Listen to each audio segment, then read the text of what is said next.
Golden Wattle Cookery Book. The Golden Wattle Cookery Book is a popular Australian recipe book which was first published in Perth, Western Australia in 1924. Authors.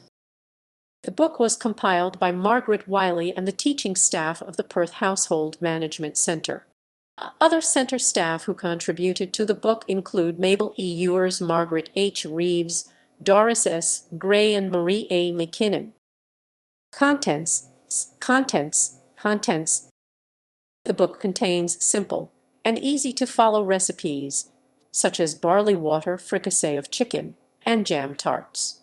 It also has hints and helpful advice on what to look for when buying and preparing fresh produce.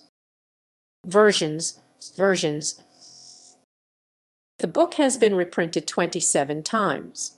Versions include the 1933 edition, 240 pages, published by E.S. Wig & Son, and the 1942 8th edition, 280 pages.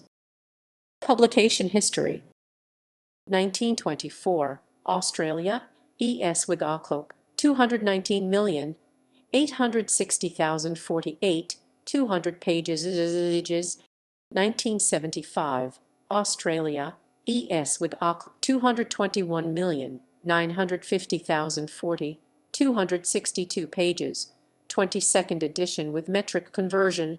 2003, Australia, Angus and Robertson, ISBN 9780207180729, 262 pages, 34th edition.